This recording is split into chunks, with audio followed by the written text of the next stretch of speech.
દ્વારકામાં કમોસમી વરસાદનો કહેર। છેલ્લા 3 દિવસથી વરસી રહેલા અણધાર્યા વરસાદે ખેડૂતોની મહેનત પર પાણી ફેરવી દીધું છે। ભાણવડ પંથક સહિત નવાગામ, મોરસર, ગુંદા, કાલાવડ, મેવાસા ગામોમાં માવઠાનો માર ખેડૂતો માટે અભિશાપ બન્યો છે। મહેનતથી ઊભો કરેલો પાક હવે બરબાદીની અણી પર, ખાસ કરીને મગફળી અને કપાસના ઊભા પાકને ભારે નુકસાન થવાની ભીતિ। ખેડૂતોના મોઢે આવેલો કોળિયો જાણે આકાશમાં જ વહી ગયો હોય તેમ હાલત। ખેડૂતો સરકારને અપીલ કરી રહ્યા છે, યુદ્ધના ધોરણે સર્વે કરીને તાત્કાલિક સહાય આપવામાં આવે। દેવભૂમિ દ્વારકાની ધરા આજે ભીની છે, ફક્ત વરસાદથી નહીં પરંતુ ખેડૂતના પરિશ્રમના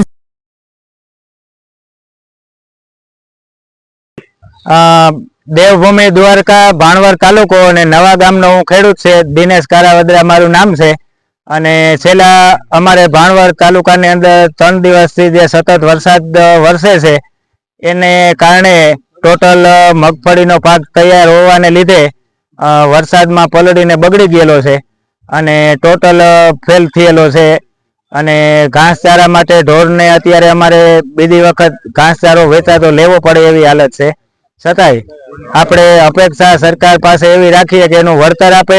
પાક વીમો કદાચ છે એ અમને મળવો જોઈએ અને જે અમારે જે બેંકોમાંથી ને જે ધિરાણ કરેલું છે એ પણ માફ થાય એવી અમારી માગણી છે।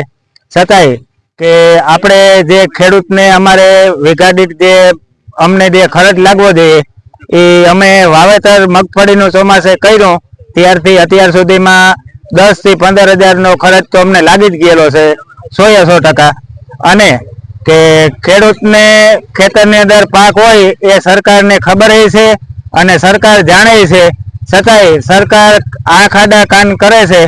એના માટે ખેડૂત અત્યારે ઘણા બધા દુઃખી છે અને ખેડૂતની વેદના કોઈ સમજતું નથી। વેચવા જઈએ તો ભાવ મળતો નથી અને બિયારણ ખરીદવા જઈએ તો ડબલ ભાવ આપવો પડે છે। સાથે ખાતર અત્યારે મોંઘા થઈ ગયેલા છે, એમાં સબસિડી સરકારે ઉઠાવી લેવાની શરત મૂકેલી છે, છતાંય અત્યારે કાંઈ અમને ફાયદો મળતો નથી। છતાંય બિયારણ ખરીદવા જાવ તો ડબલ અને વેચવા જાવ તો ડબલના સિંગલ ભાવ મળે છે। આવી હાલત છે ખેડૂતની અને ખેડૂત જાય તો ક્યાં જાય? એના દીકરા દીકરીઓનું ભણતર હોય, એના દીકરા દીકરીઓના વિવાહ કરવાની ભેગી હોય બધી અને છતાંય ખેડૂત આમાં બચીને જાય તો જાય ક્યાં? દર વર્ષે આવા કમોસમી વરસાદ હોય, પાક નિષ્ફળ જાય એવી સ્થિતિમાં ખેડૂત પોતાનું ગુજરાન ચલાવે છે। એના માટે આપણે સરકારને અપીલ કરીએ કે સરકાર આમાં કંઈ પણ જવાબદારી દાખવે અને ખેડૂતની વેદનાને સમજે।